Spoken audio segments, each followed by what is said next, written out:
I do think we've seen an uptick since the pandemic of young people trying to rejoin religious communities. I think the key is, how do young people remake religious institutions in their own image? How do we confront corruption within organized religion? How do we confront abuse in organized religion and remake these institutions so that they serve people again? The word religion literally means to religament, to reconnect us into one body.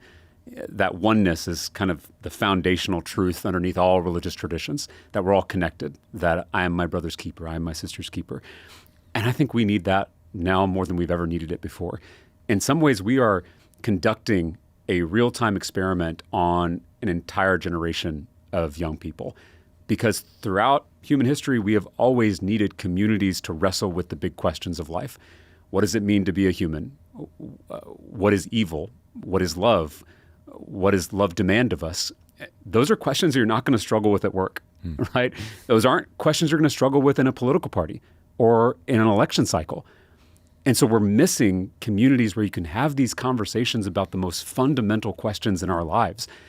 And so it's no wonder that we have seen rates of anxiety and depression skyrocketing, not just among young people, but all people, because we're all living now in an incoherent universe without a story that helps us make sense of our existence.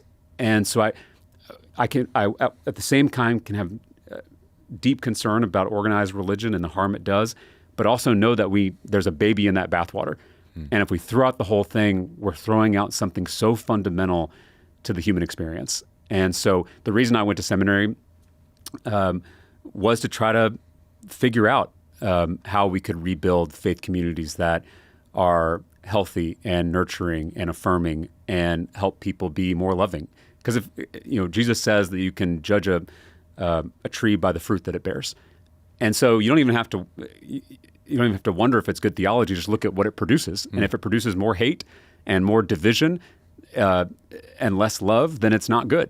It's a pretty simple test. And so I have seen young people at my seminary and seminaries all over the country, at churches all over the country, stepping up to ask these questions and try to answer these questions. And that gives me a lot of hope for where religion and Christianity in particular are heading in this country.